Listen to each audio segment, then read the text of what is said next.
Hey, everybody. Welcome to Big Dumb Monsters Podcast. I am Nick. I'm Chris. And this week we are talking, 1932? Yes. 1932's The Mummy, Boris Karloff.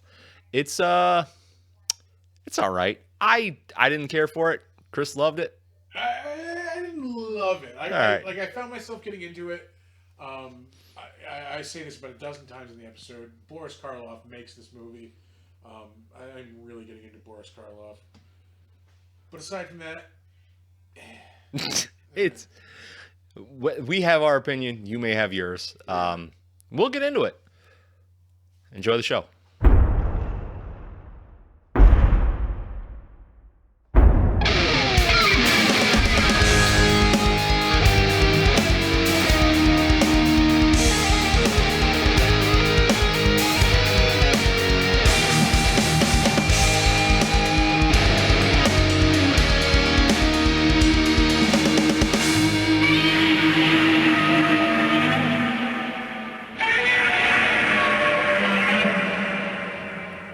yeah,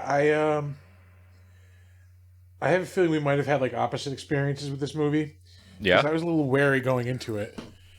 And then, like, as I was watching it, I'm like, all right, I'm, like, getting kind of into this. Definitely not a horror movie. I would say more of a supernatural thriller or a drama. I guess so. Yeah, like, I think there needs to be a new category of just monster movie. Like, we can't let's label everything as a horror movie. Like, because I think, all monster movies get labeled. I mean, this is labeled as horror on the thing. Like, yeah. It's a monster movie. It's not a horror movie. Well, I mean, maybe in 1932 it was a horror movie. It's the other thing. Like this, the horror is like shit that like scared people back then. Just like a dead person moving around was enough to like freak people out in a movie. Yeah, it was fucked up. For anybody, for everybody just catching up because we haven't mentioned it yet.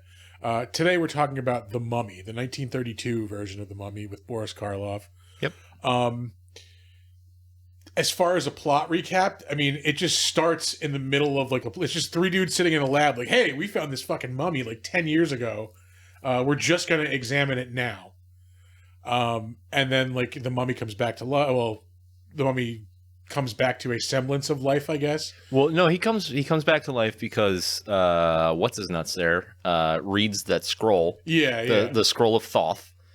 Which brings the mummy back to life. Yeah, but he looks very like you can like something's up with this dude. Like it's not like again, if I were in the movie, I'd be like, hey man, Ardith Day, you aren't by any chance that mummy that just went missing, are you? Like, yeah, you look a little dry. Yeah, like you're a little dry. Lotion, man. You want some lotion? Like, so yeah, I don't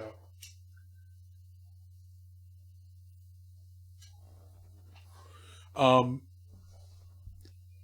I was surprised that like there are not a lot of similarities, but there are a decent amount of similarities with the Brendan Fraser mummy. As far as like the names and stuff, like Imhotep and like Anuk Sunamun. Well, that is like, I mean, that was a Universal monster movie, right? Like, yeah, it was. Yeah, I think it's supposed to be like directly related to this one because they even used Amunday. Yeah, like the character name. Like Imhotep, like the mummy, and like his past lover. Like they're the same names, but the people they have different names. Like I think Brendan Fraser's name's like Jack O'Connell or something. I don't know, something. Yeah, something very 30s Americana. This was a movie where I found like myself not rooting for like that dude, the guy who's supposed to be like the hero. I didn't find myself rooting for anybody. Yeah. Like, yeah, well, I wouldn't say I'm rooting for them for Imhotep either. Yeah. I was trying to think of his other name. Yeah. Amunday. No, not Amunday. Is it? I don't know. Almond Joy. It's not Amaranth. No. I just said it like 5 minutes ago. Yeah. I'm pretty Ardith Day. There Ardith we go. Day. Yeah. Whatever. This movie is 100 and 200 years old. Like, who cares? I don't know. It's okay. The plot was all right, but it was kind of weak. The reason I was getting into it is definitely not for the plot, because like I said, it just starts and then like a couple of things happen and then like it's over. 100% Boris Karloff was keeping me here for this movie. And the makeup was amazing in this movie. Yeah. Like they did a really, really good job with that. He probably got like 6 kinds of cancer from the makeup. Oh yeah, I'm sure. Like it was totally worth it because he looked awesome. Boris Karloff, what killed you? The Mummy. The Mummy, Frankenstein. I don't know. I didn't pick one. Yeah. There's mercury in all this makeup. Like. What is this? Oh, this is drywall. But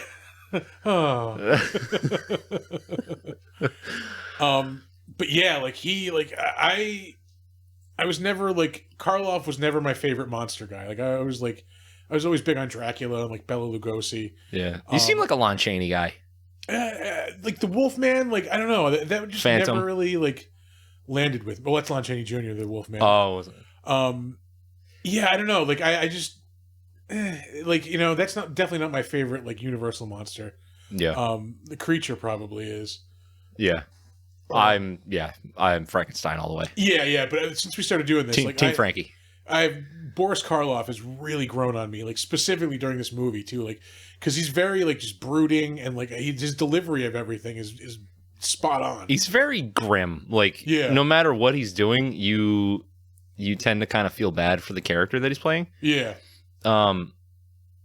Which is a fine element. It kind of gets old when it's the only thing you kind of do. Yeah, that's true.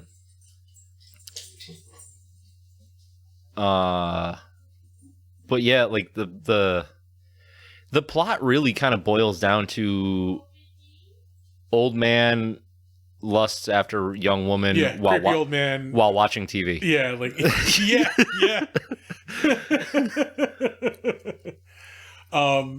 We did a lot of TV watching in this movie. Yeah. He even hypnotizes his girlfriend and brings her over to watch TV. At one point. It's just fucking 1930s Netflix and chill. The waters will show you. I forget what he says. Like it was a cool line though. Yeah. Well, yeah, he had a little bit of a lisp too. It's Karloff. Yeah, I like. I mean, as far these Universal monster movies, I think are kind of a mixed bag, especially for sure for like modern horror fans. Like whenever you're watching like an old movie, it's kind of a high buy-in. Like you have to kind of, I know for me anyway, you have to set a lot of expectations aside. Yeah. Like the acting's different. Everybody talks real weird. They talk like this, and very with purpose, and nobody really has a casual conversation. You know what I mean? Yeah. Like it's just weird. But even beyond all that, like I know that a lot of these older Universal movies, they kept them short and sweet. Mm-hmm. This one could have used that extra half hour. Make this one an hour and a half, hour 45. Yeah. And you could have had a lot better of a movie. Frankenstein works really well in that hour 10. I think it's an hour and 10 minutes, or an hour and 8 minutes maybe. And they nailed that one. Yeah. Like that was good at that length. This one could have used more because I didn't really give a shit about anybody. Yeah, that's I gave a shit about nobody except Boris Karloff in this movie. And just because I wanted to see Boris Karloff in it. Yeah. And not like whenever he's not on screen, I find myself like going to my phone. Like it took me about 2.5 hours to watch this just because I kept like looking to my phone, like, oh fuck, I'm distracted. Like I gotta watch this movie. Yeah. I started watching this no less than 3 times. couldn't I couldn't finish it. And it's an hour and fucking 12 minutes. Yeah, I think it's something like that. Long. And I couldn't do it. Like I fell asleep every single time because I just didn't give a shit. Yeah, when Karloff is not around, I love that when they first find him and like my god, yeah, that slow eye open. Yeah. He just looks all like gross and like desiccated and nasty. So good. And even in his like old man makeup, not the actual mummy, looked great. Yeah. Especially for the time. Yeah. You don't get a lot of him as the mummy. Like most of the movie, like I'd say 90% of him in the movie is him as Ardith Day. No, this is it. Yeah. This is you get this scene and then you get a flash at the end. Yeah. I could have used a little bit more there too. Like other than like, okay, she just does this chant, the statue moves, lights the scroll on fire, and then like, he's just I like the death scene. I thought it was kind of cool that like you didn't see him die per se. You saw him like aging, you saw him like getting more like skull-like, and then when it cuts to the two guys, you hear the bones fall. You hear the bones crack and just collapse, and they're just like, whoa. Yeah, and then you kind of see it at the end. You see like just a puddle of bones, like But it's I don't know. Like I want to give it the benefit of the doubt for its age. Yeah, but I can't because there were so many great movies that came out in this era. Like it was a golden era for film. There were amazing things happening. Yeah. This just like it's iconic for sure. I just don't think it lives up to its reputation. Yeah, I don't know. I liked it better. Like I said, better than I was expecting to. I did find myself getting into it, even though I was getting distracted, like with my phone and stuff. Yeah. That's why I kept rewinding because like I was actually like kind of paying attention. Yeah. But yeah, I didn't give a shit about any of these people. Like I actively wanted. Again, I'm not rooting for Karloff, but like I don't want to see him lose. Basically, is what I'm trying to say. Yeah. He plays a good bad guy that you can feel bad for when he's defeated. You know. Excuse me. He's very good at injecting that like sympathetic monster like into anything that he plays. I wish they put a little bit more into the scenery.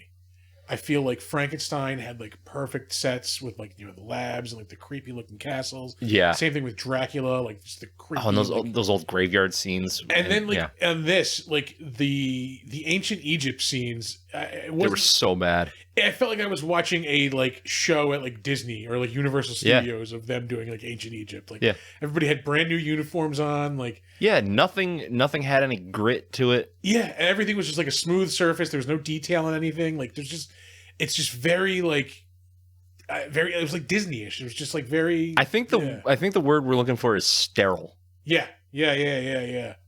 Even like the costumes are just like white tunics with like kind of a design around the neck. Like that's really it. There's nothing like detailed about them. Yeah, it was very like drawing you would find in a history book. Yeah. It's just clearly like a soundstage. Where there's like they've rolled like a pillar or two out. There's like give me some more statues. Give me like they sprinkled a little dust on everything. That was about it. Yeah, it just everything looked just not good. It's just brand new and just shiny and like. How did it look? Not good. Not good. Yeah, not good. Not good.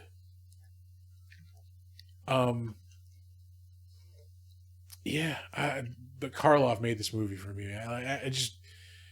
You can cut out everybody else. I just want Karloff, like, I want backstage, like, just him just walking to set. Like, just put that in the movie. Like, it would have made it better. Like, yeah.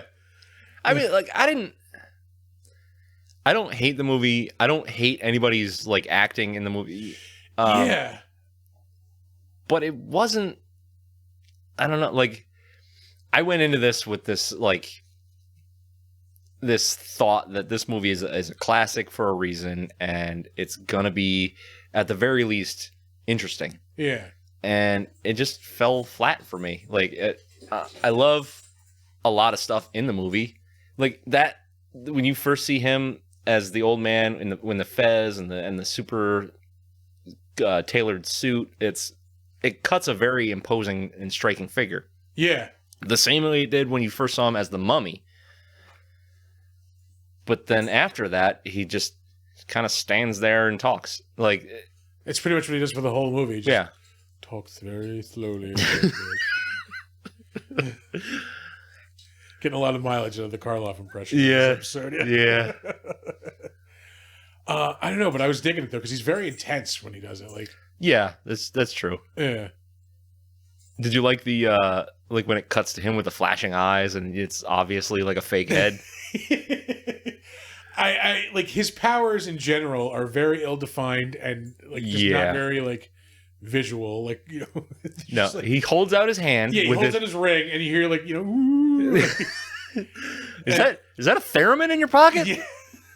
Like he hypnotizes people. Yeah. And like when he does kill a guy, like he does it off screen, and like you just kind of assume like he just chokes him or something. I think he gave him a heart attack from like 100 miles away.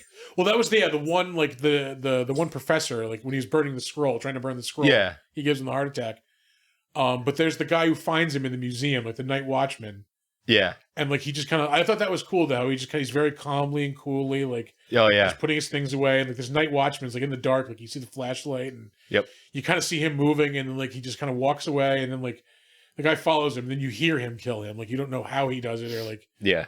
so just give me some cool like powers or something, you know? I gotta tell you, like, there is a cool vibe to this whole movie. Like it sets a good tone. This is also pretty much straight out of the Universal one, like the mummy takes over the dig, like. Oh yeah, because he found that one piece and then he presented it to him and took ownership of the whole thing. But yeah, I mean, it didn't develop anything. Like it introduces a couple of characters, and then it introduces Karloff, and then they have like these mild interactions.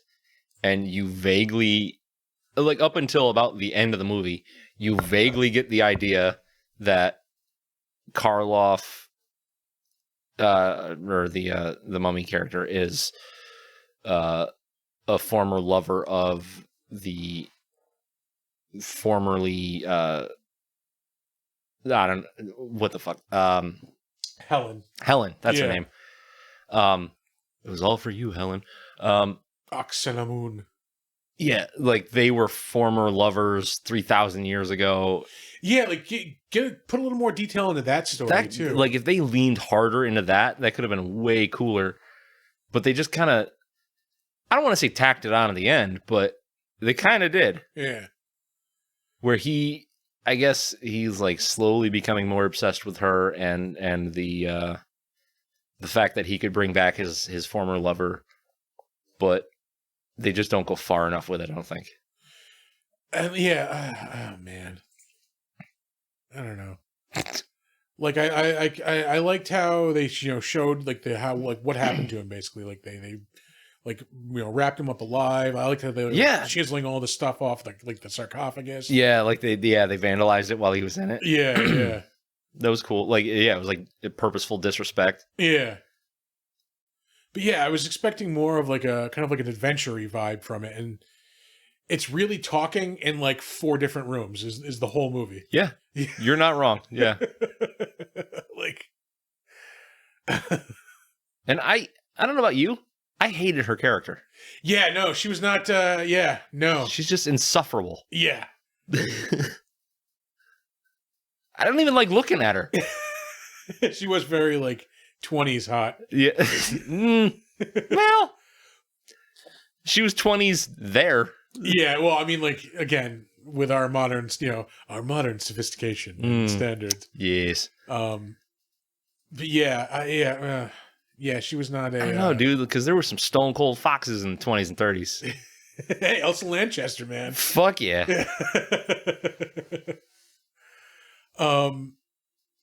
She just wasn't one of them. But even beyond that, I didn't give a shit about her character either. Yeah. Like, yeah, just go for it. Like, let him turn you into it. Like, whatever. Like, yeah. You'll have all these cool mummy powers. Like, just go for it. Yeah, you ain't dipping me in that vat. And there was a couple of like cringy moments with like the whole character of like the Nubian. Oh yeah, clearly just like a bronzed white dude. No, it's not. It was a black dude. That's Noble. Oh, what the hell's his name? Noble something. I will get to that. Actually, the better known as. Yeah, he played a lot of Native Americans too. Yes, yeah, I did notice that in the credits. But I'm pretty sure he's at least partially Native or African American. Okay, because there's a couple of close-ups of him, and like that looks like a bronzed white dude. I thought the same thing. Yeah. Then I realized who it was. Yeah, I don't know. They used to hire a lot of Italians to do those kind of jobs. Yeah. Like, you're on the borderline. You have swarthy dark skin. Like, yeah, you'll pass. Come on.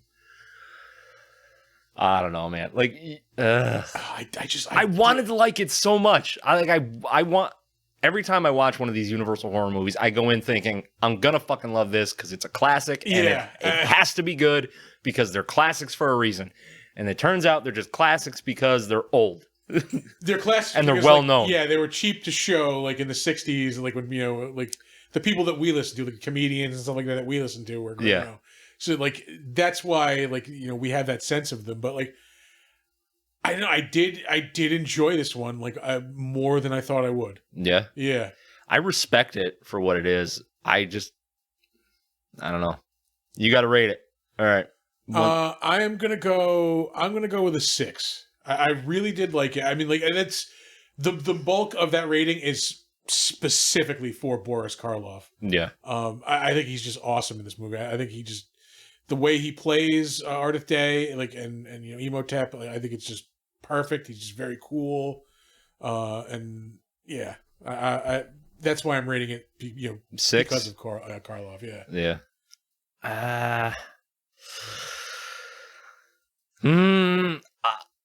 All right. So I enjoyed this about as much as I enjoyed The Descent. So I'm gonna give it the same rating, 4.5. 4.5. I can understand that. It is just a very weird, it's definitely not a horror movie like we were saying that. It wanted to be. Yeah. It just didn't. It didn't set enough horror precedent. If there was more of the mummy in the wraps walking around scaring people, yeah, it could have been a whole lot darker doing that, which would have set it off a lot better. Or if why do I keep blanking on it? The Ardith Day. So if that character was just a little more active in being evil or conniving or anything like that, yeah, I think that also could have helped. He was just kind of there. He set things in motion, and then at the end, he was... There was the one scene I really did like, where it's him and the professor, and the professor knows something's up with him. Oh, yeah. And he knows the professor's onto him. Yeah. And they're both just oh, the mummy wouldn't come back unless we had this scroll. They had that little battle of wits. Yeah. He's that was cool. The scroll I have upstairs, you mean? Yeah. Yeah. Yes, it said something like, I would kill you if I had the power or whatever, but... Yeah, and then when he leaves the room, the professor's like, this motherfucker is the one who's been screwing with us the whole time. This cocksucking motherfucker. And I'm not far, I'm giving it, spinning it in our modern terms, but that's pretty much the cadence and gist of what the professor says to the guy. Hey, this guy's a real fucking screwball, hey? Yeah, I think he's just this is the beast that's been plaguing the girl. This motherfucker. Yeah, and that whole seduction of her kind of... It's very creepy. It was creepy, but it was also weak. Yeah. They did it a lot better in Dracula. Yeah. Because again, him flexing his powers is just him sticking his hand out and... Yeah. Look at the ring. Yep. Kiss the ring, bitch. Yeah. I mean... I don't know. These movies are always a mixed bag. The Universal Monsters ones, because I like you were saying, I go into it thinking it's going to be great. I want to love it so much. Yeah. But I also have to balance that with knowing this is an old movie. It might be tough to watch. It's going to be a little bit boring. Yeah. There's a decent amount of hokiness to all of them, but sometimes that's greatly overshadowed by the gravitas of everything going on in the movie. It's just, this wasn't one of those. All right, let's move on to the trivia segment. Yeah, let's do some trivia. Not to bother you with trivia. I used to think they were kind of trivia. I was crapped out on us. I was really, really kind of bummed out that I didn't enjoy this movie. See, I was surprised that I kind of did. Yeah. Hey, you want to hear something funny? Yeah.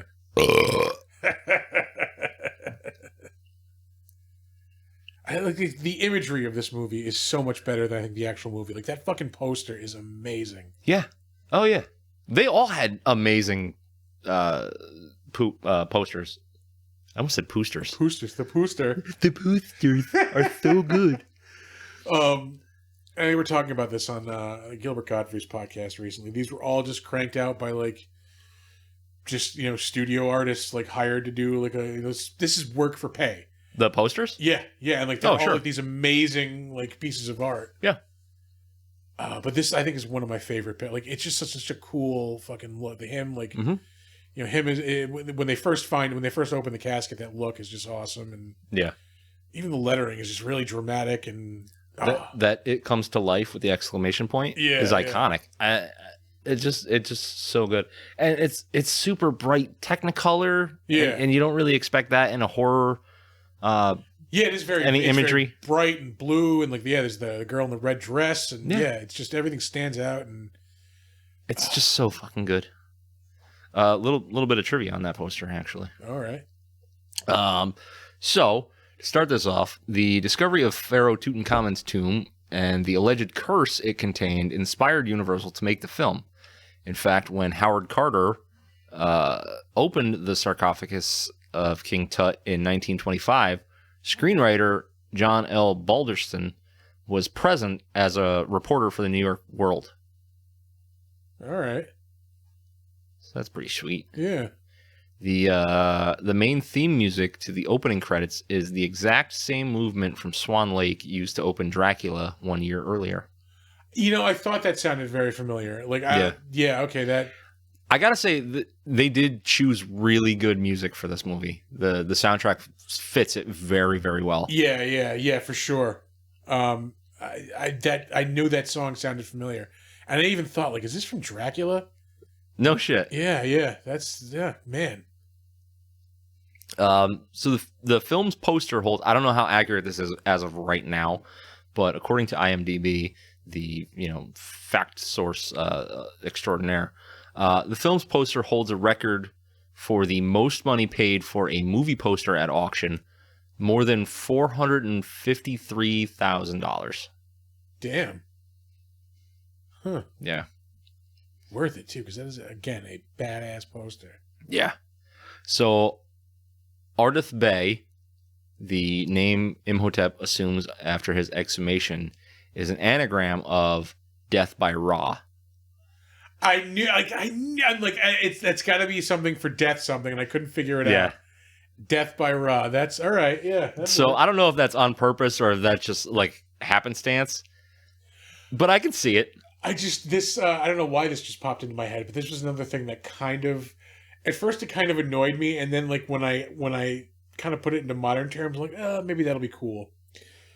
When they do the flashback to ancient Egypt, it's filmed like a 20s silent movie, where like the frame rate changes and everything's kind of like herky jerky and like nobody's talking, so it's very much like a silent movie. Yeah, which I thought was weird, because it would be like today if we made a movie and like, let's do a flashback, but the flashback scenes are going to be standard definition instead of high definition. Yeah.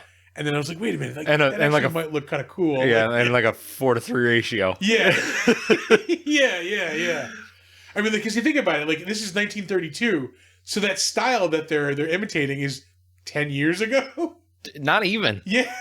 I just thought that was very weird. Yeah. Yeah. I you know what? I dig it. A lengthy and complicated reincarnation scene, so important to the plot, never made it into the film. I was going to say, that didn't get in there, did it? Yeah. This upset many people, including the film's leading actress, Zita Johann, who was a firm believer in reincarnation. Hey, you know what would have made this movie a whole lot better? Backstory like that. Yeah, leaving that shit in there. Who'd have thunk it? Jack P. Pierce was the makeup artist and was considered so outstanding that quote-unquote Hollywood Filmograph Journal honored him with the special award, which was presented at a ceremony by Boris Karloff himself. After Pierce's death in 1968, the trophy was believed lost. Many years later, when a sink was removed from an old makeup studio at Universal, it was rediscovered. So apparently, he either went batshit crazy and decided to hide all his valuables, or he didn't give a fuck about that trophy. Got really shithouse drunk one night and reenacted the cask of Amontillado with his award. You see him talking to the award as he's walling it up. Nobody's ever gonna find you here. Yeah. My special baby.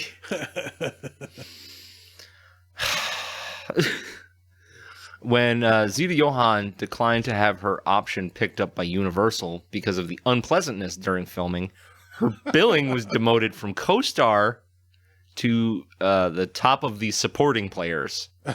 Oh, wow. Yeah, because she did not have fun with the director on this movie. Like, they butted heads a lot. Okay. So that was like, I'm not having fun with this director and it's miserable. I don't want anything to do with this entire fucking company. Like, that's how much shit she had with him. We're going to demote you on this. Yeah. Like in this movie. They're both, looks like German, so I don't know if that had anything to do with it. Maybe. Yeah. Boris Karloff's mummy makeup is based on the appearance of Ramses III. Makeup artist Jack P. Pierce spent 8 hours a day applying Karloff's makeup. This waste of time and resources is incomprehensible since a wooden dummy was clearly used in the close-ups, and Karloff in bandages was only used to... Karloff in bandages was only used in the take where he opens his eyes. Accordingly, this was completely unnecessary and thought to be a Karloff demand, as he was never shown walking or even standing in full mummy bandages. Oh, wow. It really is crazy that we only have that monster for that one scene. Yeah. And, like, that's the look that everybody immediately thinks of. Yeah, when and you get the mummy. You get that opening scene, and you get a flash of it when he's dying. Yeah, he goes back to that kind of, like, dried up state. Yeah. Which I think that was... Actually, that was, I think, the dummy. Yeah, The dummy mummy. Henry Victor appears in the credits of the film as Saxon Warrior. Yet he never actually appears in the movie. The Saxon Warrior part was of a long flashback sequence showing all the heroine's past lives from ancient Egypt to present. The sequence was cut from the final film. Again... Would have been good, yeah. Would have been great context for her reincarnation through the ages and who she is and why she's all, like, desirable for Imhotep. During one notably intense day of shooting, Zita Johann fainted on set. The first person she saw when she came out of her fainting spell was Boris Karloff, still in full makeup but out of character. Excuse me, are you okay? Zita. Zita, wake up. I still have breaths. I have breaths too. Come to Butthead. The breaths of Thoth.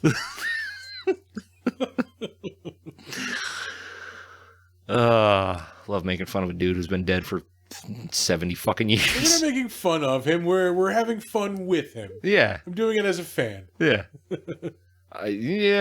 Yeah. Sure.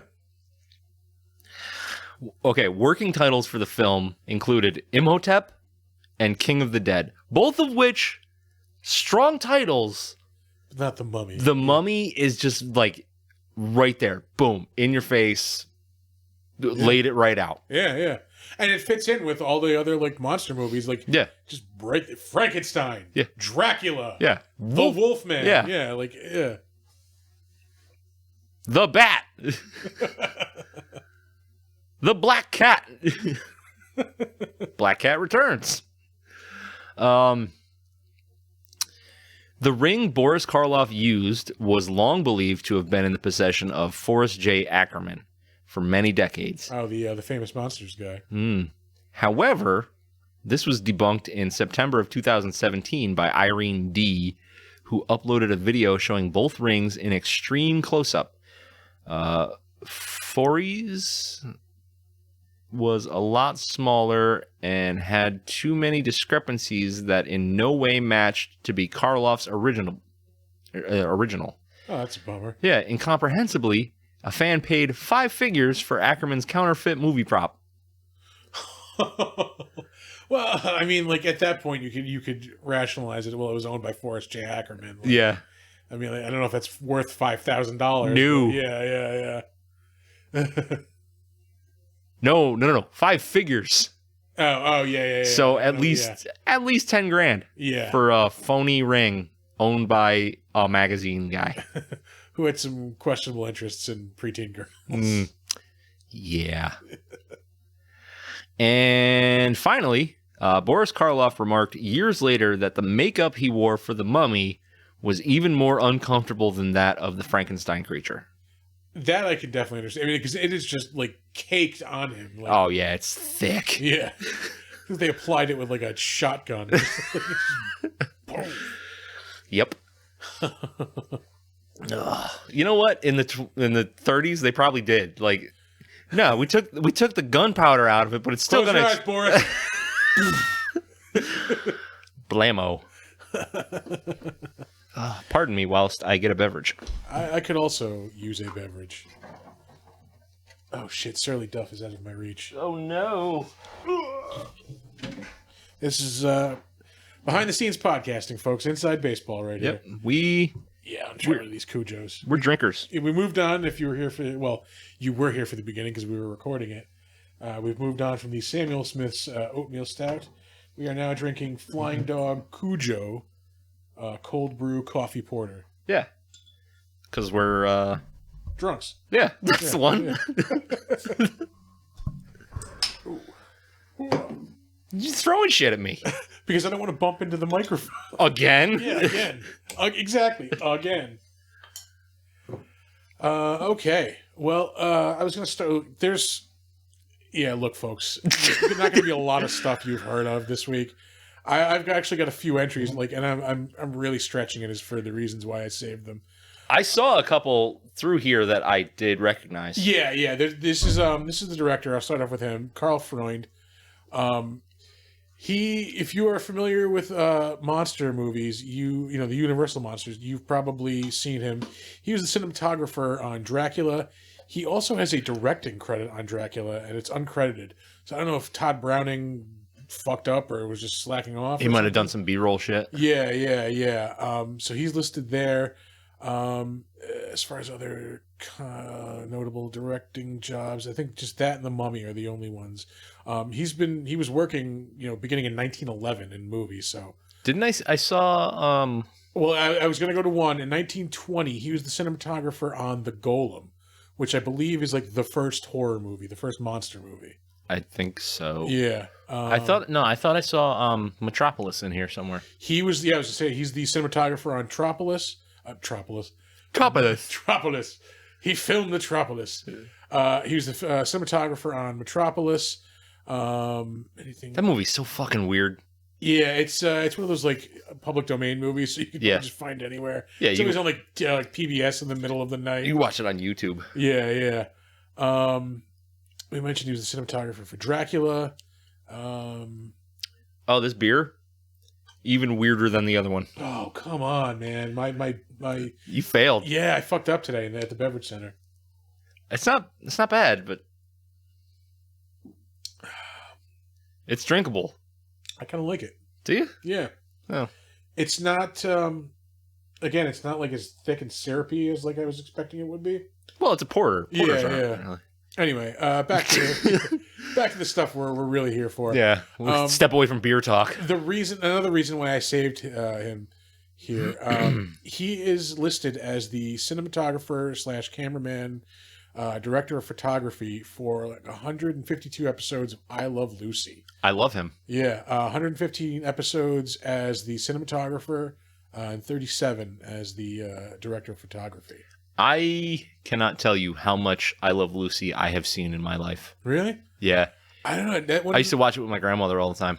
My sisters got really into it. Like as far as old TV shows, that was one that never like I got into. I still am huge into the Honeymooners. Like I can watch that. See, I never really got into them. Yeah. There was a guy, Ed Norton is one of the characters in The Mummy, and like I just kept thinking, hey, Luffy boy.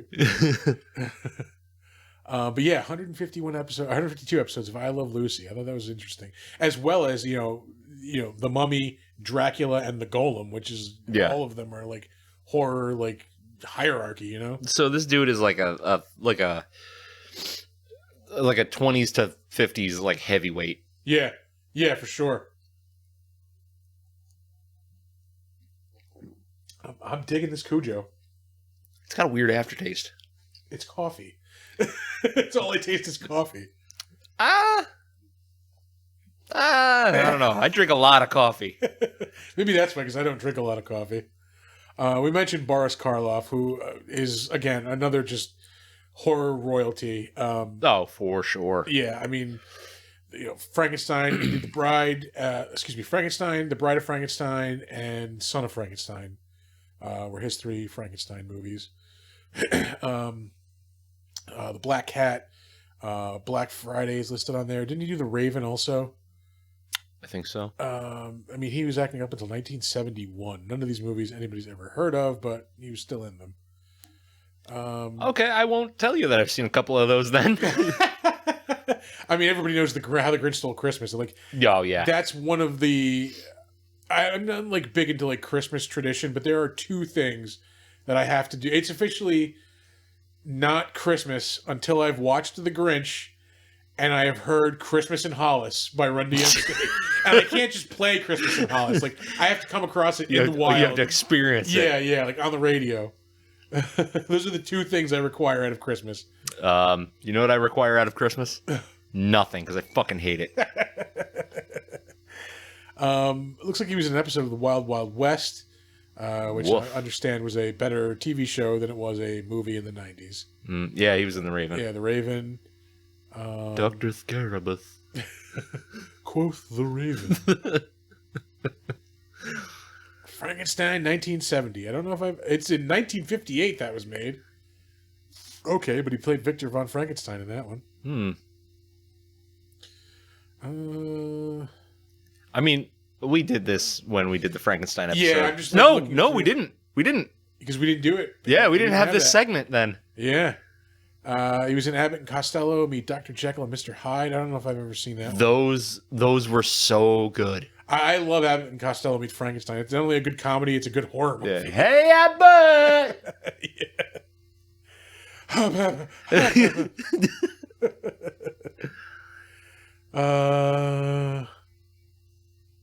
Isle of the Dead. That sounds cool. It does sound cool. House of I'm like working my way up through the Frankenstein movies, and I know that one's gonna be awesome. Like I want to watch it, but I still have to get through. I just watched Son of Frankenstein, so I'm on Ghost of Frankenstein now. Yeah. Oh, he was in The Climax. Oh.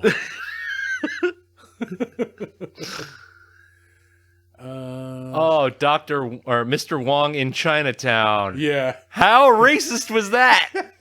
Because he played Mr. Wong. Charlie Chan, Mr. Wong. We're gonna go right past those. He was in another version of The Raven in 1935. After Bride of Frankenstein. Right after. The Black Cat we mentioned. Mask of Fu Manchu. I'll put that in the category with the other movies. It was a different time, man. He was in the 30s Scarface. I didn't know that. Yeah, I don't think he was in much. Before much well known. Pretty much, an unknown. I'm looking through. I think his first credit is like 1919, maybe. Let's see, 1919. Yeah, The Lightning Rider. Raider. I'm sitting back from the fucking. Yeah. I'm looking through this and like he was in fucking 32-inch TV mounted right there on the wall, bud. Like there's a lot of movies. Everybody has multiple movies in like 1919, 1920. Like, yeah, was there really like a packed cinema schedule in like 1919, 1920? Like, I don't know, man. That was back when they were calling it the moving pictures. Yeah, the talkies. Last of the Mohicans in 1920. Oh, he was an Indian. Zena Johann, who we mentioned, plays Helen, and I love her pasta. Zeta, little baked Zeta, you know, perfect. The mozzarella. She also played Ankh Suno Moon. After The Mummy, she had like a couple of other movies. Then after 1934, her last movie is in 1986. What in the fuck? So she took a 52-year break. To be in Raiders of the... When I saw that she died in the 90s, I'm like, please, Jesus, let her have been on a fucking episode of Murder, She Wrote as like an old-ass woman. Sadly, no, she was not. Holy shit. But yeah, she took a 52-year break from acting. And then she was on Bones. The TV, that cannot be. That was on in 2009? Yeah, that's Bones. No shit. That's crazy. She must have been Bones like, by that point. Fucking, she had to have been because she died in 1993. It was in 2000. It's archive footage, man. They probably showed. What is it? Hold on. What's it say there? Night at the Bones Museum. Helen. Oh, it's from The Mummy. They yeah, showed a clip from The Mummy. Yeah. That's what all of those are. Yeah. Jesus Christ. Yeah, she was a fucking display skeleton. David Manners, I saved. He was the hero, I believe. Of oh my god! Frank Look Ripple. at all those fucking posters. Yeah, man. I saved. He's John Harker in Dracula. It's Jonathan. John Harkness, I guess, if you're Jonathan Harkness, if you're reading the novel. But yeah, he's also in The Black Cat. Was there anything else I saved him for? Holy shit! He stopped acting in 1936. Yeah, 1936. When did he die? I think it was like the 60s, maybe 1998. Holy shit! What the fuck, man? Again, like you couldn't get a one spot on Murder, She Wrote. help a brother out. Yeah, you're fucking up our podcast here 32 years after you died. Or 22, however, 23, I don't fucking know. I don't know, you're fucking dead ass dead. You expect me to do math? Let's see. Moving on. We talk about monster movies. We don't do math here. Yeah, Jesus, come on. Edward Van Sloan. I know why I saved him. He was in a bunch of these monster movies, but specifically, he was Van Helsing in Dracula and Dracula's Daughter. Oh, shit. Yeah, he's also in Frankenstein as Dr. Waldman. He's got like Universal Monster Movies bingo here. Well, I think that was back when they had like you're like a studio. actors were contracted through the studio. You're a studio player. Like yeah. Let's see anything else that stands out. But I noticed that he was in like a lot of these Universal Monster movies.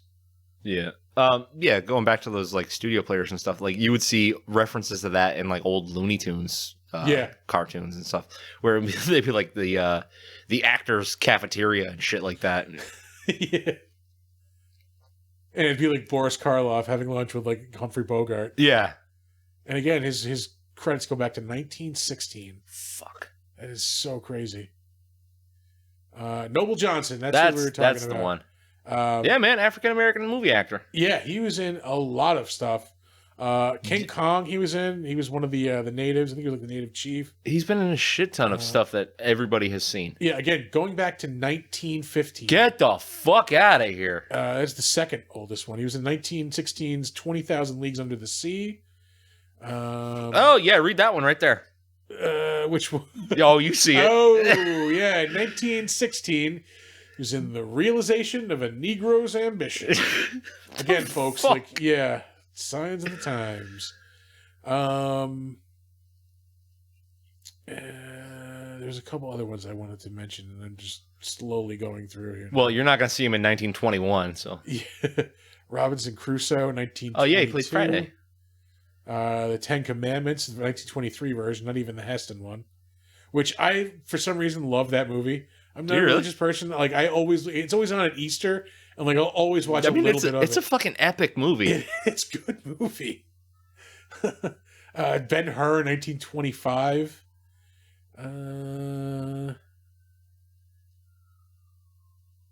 Nobody's ever heard of any of these. Well, goody. The Four Feathers. I think that's been remade a couple of times. Red Most recently with, Redskin. He played Pueblo Jim. he was Queequeg in Moby Dick in 1930. How the fuck do you do a whale in 1930, like in a movie? I don't know. They probably just killed a real whale. Yeah, I was gonna say it's probably like a marionette. But yeah, The Mummy in 1932, 1933, Native Chief and King Kong, Son of Kong, Native Chief again. Dante's Inferno. I think he's in 2 Dante's Infernos.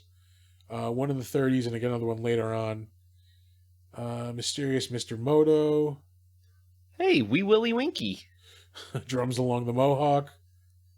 Another same dude who wrote Cooper. Fenimore Cooper, I believe. James Fenimore Cooper.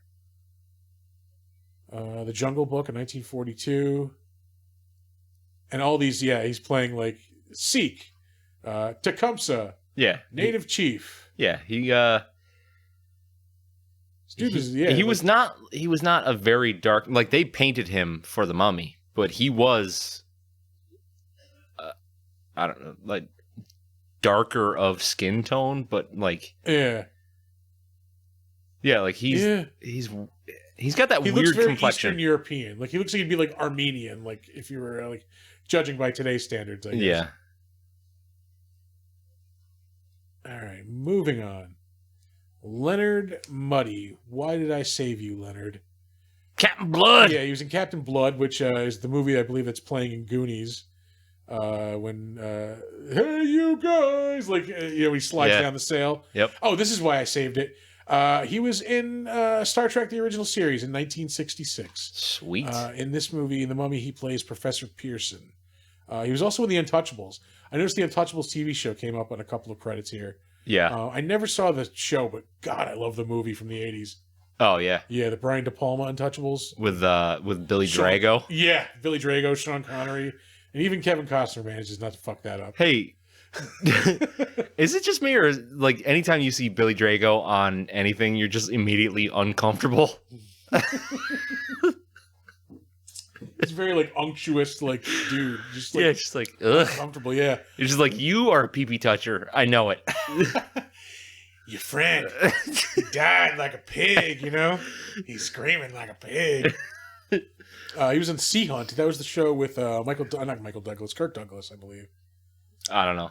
Yeah, I've never seen it. I ain't never seen it. Hey, you skipped over Alfred Hitchcock Presents. Oh, yeah, I'm sorry. And Alfred Hitchcock Presents, 1959. Yeah. That's another show that keeps popping up on here quite a bit. The Adventures of Superman, the 50s one. Those were fun. Yeah, I remember getting tapes of those when I was a kid. I am not a Superman guy at all. That old show was fun, though. Yeah, like when you're a kid, like you can just put Superman stuff on, like you'll for me anyway, it worked. I always liked watching it, but as I got older, I'm not much of a Superman fan. But I will say I'm currently reading the DC Black Label Superman vs. Lobo. Check it out, it's pretty cool. Sick. Ooh, hey, more Abbott and Costello. Oh, Abbott and Costello meet Captain Kidd.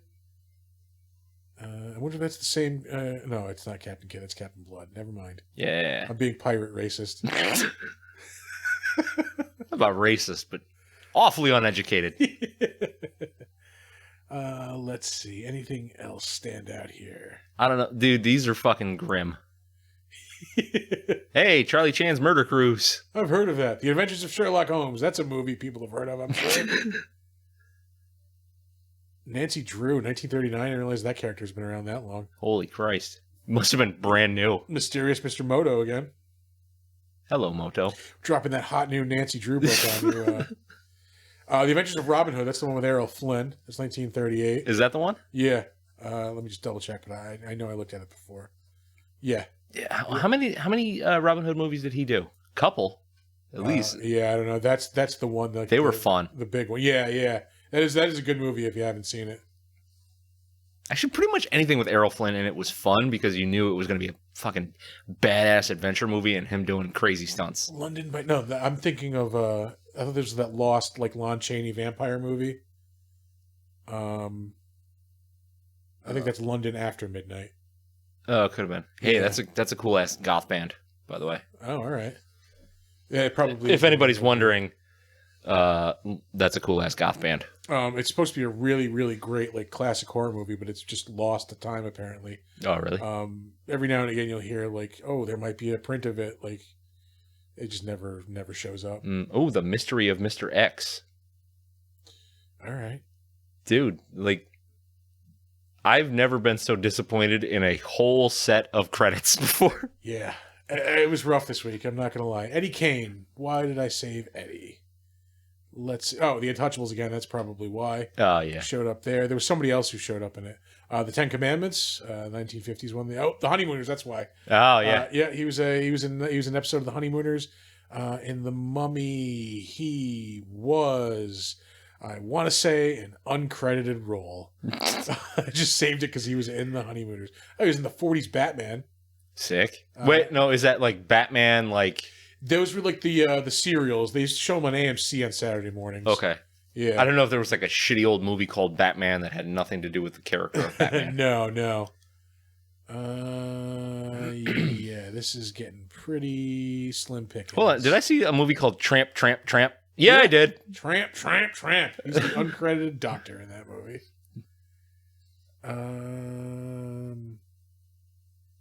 Yeah, this week is really rough for the better known as Mr. Smith Goes to Washington. There you go. That's a movie people know. That's a thing.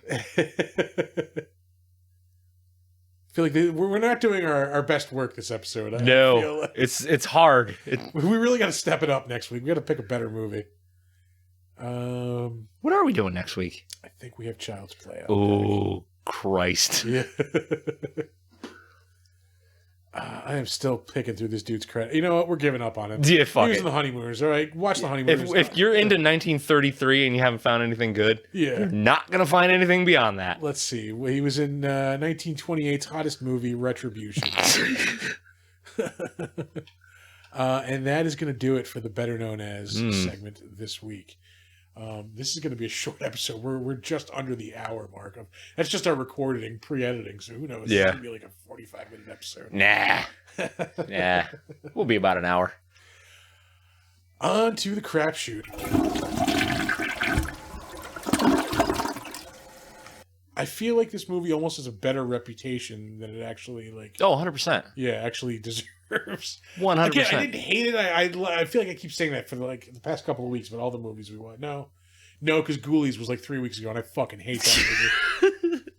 That movie could suck a dick. And not even in like the fun way. Like, it's using teeth. Yeah. Yeah, I don't know. Like, I did want more of like an adventure like from this movie. Definitely, they could have worked on the ancient Egypt scenes a little bit more. I mean, really, you can cut that statement off at I wanted more. Yeah. They just present enough. I wanted more of the actual mummy in the movie, that's for sure. Yeah, they present enough of everything to keep it kind of moving along, but they don't develop anything. Like, I don't care. I don't give a fuck about anything that happens in this movie. I'm wondering if in the sequels, like, they have him more, like, look as the mummy, and maybe that's why that image is more kind of, like, burned into our heads, because it's kind of baffling the more I think about it. It's a different mummy in those movies. It's not Imhotep. Oh, really? Yeah. Huh. Because, yeah, I mean, like, it's when you think of the mummy, you think of the bandaged, like, shambling, like, zombie thing, and it's in this movie for seconds. It's very weird. Yeah. It's not what I wanted. Then, like, we're left with, like, he's basically like a creepy landlord for the rest of the movie. Like, hey, mummy. It's me, Dad. I'm not angry. I'm just really disappointed, man. I'm disappointed. You could have done so much better. I'm sorry.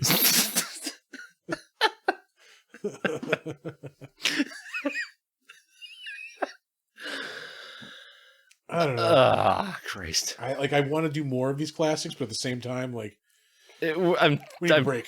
Yeah. We haven't been in a we haven't done too many of these like super old classics. No, this is like our third, I would say, if you include Godzilla. Yeah. Yeah. I think we need to do. I think we need to get back to our.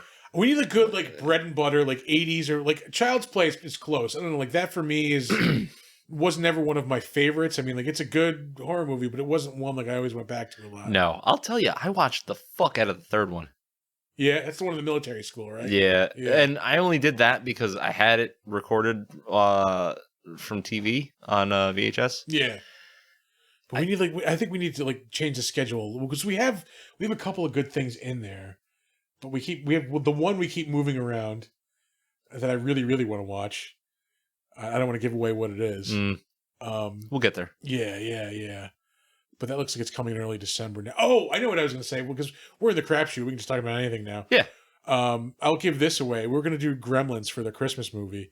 It is playing in theaters December 8th. Is it really? Yeah, I think I'd like to see that in the theater. That could be cool. Yeah. Where is that playing? I think it's like one of those Fathom events, so like probably like anywhere around here, Crossgates or okay. Center. Yeah. Hey, if anybody wants to join us for a viewing of Gremlins, December 8th. Yeah. But no, I feel like we need to throw in like just a good like comfort. We need a comfort food movie like to throw in there. Like what? Oh, one of those ones that we know is garbage, but we love it with all of our hearts. Yeah. We can like talk endlessly about. I don't think we have anything. We don't have anything on deck that is classified like that. I think we do. Do you? The one that we have labeled for the guest that I don't think I'm going to be able to get. Let me tell you, man. I've seen that movie once. Really? Yeah. That might be in my top 5 monster movies of all time. Yeah? Yeah. Yeah. I don't know. It was never on my radar as a kid. Oh, it was so on my fucking radar. Yeah. That was what I always talk about Saturday afternoon movies. That is like royal tier of Saturday afternoon movies for me. It was always on WPIX Saturday afternoons. Yeah. Nobody has any idea what the fuck you're talking about. And it's you are so fucking old. Yeah. No, I mean, like, it's because we're not mentioning what the movie is. And, like, oh, no. Nobody remembers what WPIX is. Yeah. Either one of those things. I'm going back to a Switchback Ale. I will take a Newcastle. Although I giving the thumbs up to the Cujo. None for me, thanks. Yeah, I think we just need to do a good, like, we need a good comfort food movie, I think. Yeah. We can replace one of those movies. Oh, for sure. Shift it around. Yeah. Oh, man. We got to think of one, though. Yeah. We'll get there. Like, I almost feel bad for the audience because we've had a couple movies in a row, like, where it's just like, I'm sorry that you have to watch it. We're actively telling people not to watch fucking Ghoulies. Like, yeah, but here's the thing. I hated that movie with every fiber of my being. Yeah. I loved taking a steaming shit on that movie on this show. Shitting on that movie continuously for about an hour and 15 minutes was fantastic. It was like cathartic. Like, yeah. I feel much better. I needed it. Yeah. It's one of those things where, like, this movie put me through so much torture that now I'm getting my revenge. It's like 2 or 3 episodes later, and we're still apologizing for it. I will not apologize. I watched it. You can watch it if you want. Have to watch it too. You can watch it if you want to. Get some of the jokes, but woo, baby. That was not good. No, it really wasn't. What would you rather watch? The Mummy or The Stuff? The Mummy. Oh, The Mummy. All Are you day. fucking stupid? Yeah. I don't know. It might be a toss-up for me. Really? Yeah. Because I can laugh at The Stuff. Yeah. I really like Boris Karloff. Yeah. I really like Boris Karloff. Don't watch The Stuff. The Stuff. Yeah. I don't know. I am still going to work through, if not for the podcast, like on my own, more of these like classic. I'm digging the Frankenstein movies, like, because they, like, quality wise, it's yeah, like, especially like I just finished Son of Frankenstein. That is a fucking crazy movie. Are you gonna get? So when you're done with all these Universal ones, are you gonna go through the Hammer stuff? I would like to. I've only seen Horror of Dracula. Excuse me. I think I tried to watch Curse of the Werewolf once. Horror. I fell asleep. What is it? Horror of Frankenstein, I think, is really good. Yeah. Horror of Dracula, I really Or is like. it Blood of Frankenstein? I don't know. The titles get kind of confused. Yeah, for the Hammer ones, it's Horror of Dracula. Is it Blood of Dracula or Dracula Rises from the Grave?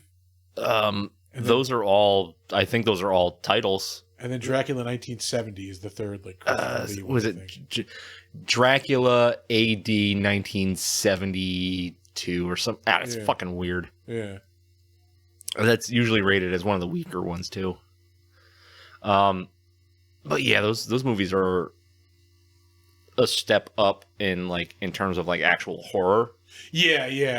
Like, because they can be, like you can consider those to be scary movies. Yeah, there's blood in them. They're not like the Universal movies. Like, yeah, there's a little bit of gore.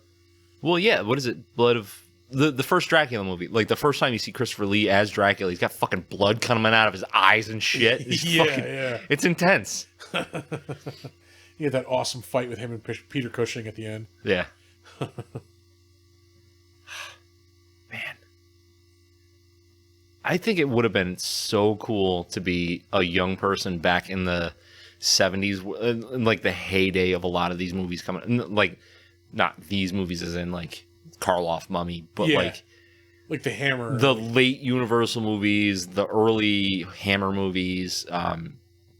Seeing like Dario Argento movies coming from Italy in like a dirty ass porno theater or whatever. Like that reminds me, I'm finally going to see Last Night in Soho tomorrow. Yeah? I'm dying to see that movie. I don't even know what it is. It's the new Edgar Wright movie. It's apparently very like Giallo influenced. Really? Yeah. It's been getting crazy good reviews. I do like Giallo movies, but like it's real easy to fuck up. Yeah. Like real easy. It's Edgar Wright though. I mean, like, come on. Yeah, that's true. Like, he could shit on camera for 90 minutes and still gonna be entertaining. They're like, yeah, I didn't know it could be that color. It's weird. I loved Baby Driver. Baby Driver was fucking great. Yeah. The last time I was at Albany Comic Con, I saw a kid cosplay as him. He was walking around. He had the earbuds in. He had the jacket, bro. Yeah, the jacket. He had the coffee tray. It was really good.